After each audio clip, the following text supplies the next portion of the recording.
नमस्कार मित्रांनो, मी डॉक्टर स्वप्नील झोरे.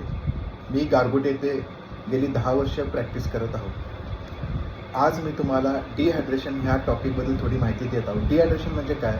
तर शरीरातील पाण्याची कमतरता होणे किंवा क्षार कमी होणे. याची काही कारणं आहेत. तर याची मेन कारणं आहेत संडास, उलटी, ताप येणे किंवा जे स्पोर्ट्समॅन असतील किंवा शेतकरी असतील किंवा जे कामगार असतील जे उन्हात काम करतात, तर त्या लोकांचे पाणी कमी होणे याला आपण डिहायड्रेशन असे म्हणतात. तर यावर उपाय काय? यावर एकमेव जालीम उपाय म्हणजे ORS. ORS म्हणजे काय आपण पहिला समजून घेऊया. ORS म्हणजे ओरल रिहायड्रेशन सॉल्ट.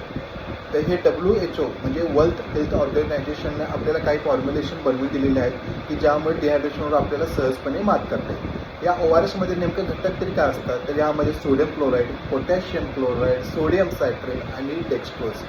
तर हे फॉर्म्युलेशन मिळून ORS हे तयार होते. तर ORS निवडताना कसे निवडावे? तर त्यामध्ये जास्त प्रमाणात साखर पण नसावी. अशा मार्केटमध्ये भरपूर असे ORSचे हे आहेत की ज्यामध्ये साखरेचे प्रमाण जास्त आहे. ती साखर आपल्याला रिहायड्रेशनसाठी मदत करणे तर दूरच, पण ती आपल्या शरीरासाठी घातक पण ठरू शकते. त्यामुळे ORS निवडताना चांगल्या कंपनीचे ORS तुम्ही निवडावे. त्यावरचे डेक्स्ट्रोजची म्हणजे साखरेची मात्रा किती आहे हे बघावे आणि मगच ORS घ्यावे.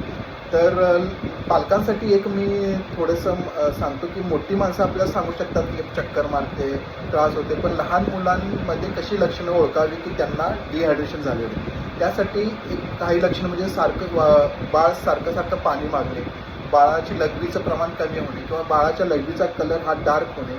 तर हे ओळखून पालकांनी लवकरात लवकर त्याला ORS थेरपी द्यावी आणि त्यामुळे आपल्याला पुढचे कॉम्प्लिकेशन्स जसे की चक्कर येणे, कोम्यात जाणे, BP लो होणे यासारखे कॉम्प्लिकेशन आपण टाळू शकतो. नमस्कार.